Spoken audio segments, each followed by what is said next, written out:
नाहीद अपना गुजर बसर ऑर्डर के कपड़ों पर कढ़ाई करके करती थीं। सैलाब के बाद इनके पास हुनर तो है, लेकिन कढ़ाई करने के लिए कपड़ा और मवाद नहीं बचा। आप भी काम करती थी? हाँ, गोटे का काम करती थी। आपका कितना नुकसान हुआ? मेरा फिलहाल मुझे हमें पता चल गया था तो मैंने एक दिन पहले वापस कर दिए थे। सूट जिनके से लिए थे? हाँ, 3 सूट थे, वापस कर दिए। हाँ। कमरे की बीच वाली दीवार भी जैसे टूटने को आई है। सामान इकट्ठा कर पाई अपना? कुछ उठाया, कुछ अभी भी पड़ा है, कुछ गीला हो गया, अभी देखा है, अभी निकाल मतलब अभी सुखाएंगे। बहावलपुर और इसके मुहल्लिका इलाकों में औरतों की एक बड़ी तादाद कपड़ों पर गोटी, चुनरी और मुकेश का काम करती हैं और इनके कपड़ों की फरोख्त पाकिस्तान समेत दुनिया के दीगर ममालिक में भी होती है। ताहम सैलाब के बाद ये कारोबार शदीद मुतासिर हुआ है।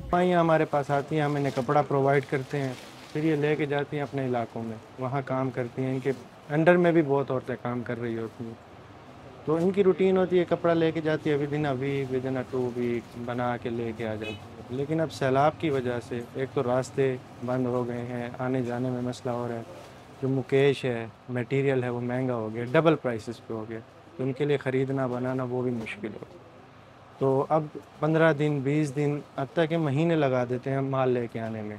जहाँ एक तरफ दुकानदार इन खवातीन के मुंतज़िर हैं, वहीं दूसरी जानिब खवातीन भी परेशान हैं कि वो इस इंतज़ार को कैसे ख़त्म करें। कुछ सामान उठाया है, कुछ उठाने का मौका भी पानी ने नहीं दिया। मेरे सिर्फ 5 सूट थे। 5 सूट हाँ, थे? पहले कुछ बना कर दिए थे, 10 सूट जाए ये किसी ने खरीदारी के लिए दिए हुए थे, खरीदने थे आपसे या ऑर्डर दिया हुआ था? नहीं, ऑर्डर बाजार से हम कम लेते हैं, वहीं बनाकर वहीं दुकानों से पहुँचाते हैं। एक सूट से कितना कमा लेती थी आप? 300 350 सूट का देते हैं और 8 दिन का भी लग जाते हैं। मेरा तो 7-8 सूट मेरे थे। तो ये जो कपड़ा बचा हाँ, के लाई हैं? ये वाले ये मैं बना रही थी ना, तो शॉपर में डाल लिए थे मैंने जल्दी 1-2 सूट मेरे बच गए, 6 सूट मेरे डूबे अंदर पड़े थे। तो इनकी हाथ की हुई मेहनत जब इन्हें सिला नहीं मिलेगा तो ज़ाहिर है हमारा भी नुकसान है और इनका भी नुकसान है।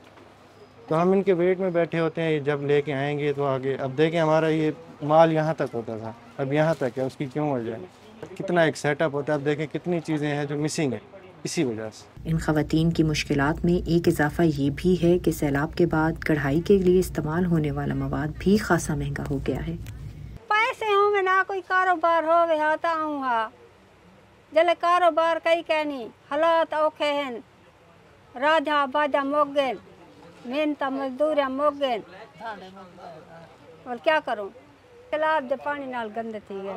ये वो तमाम औरतें थीं जो कि हुनरमंद औरतें हैं और काम करती हैं। किसी की जो ऑर्डर्स थे उसकी कमीज़ है, किसी का बाजू है और कुछ सामान जो है इनका वो बह गया इस पानी में। इनकी जो गवर्नमेंट से अपील है वो यही है कि अगर इनको हुनरमंद औरतों को किसी किस्म की कोई मटेरियल प्रोवाइड किया जाए, कपड़ा प्रोवाइड किया जाए, तो ये खैमों में बैठ के भी काम करने को तैयार हैं।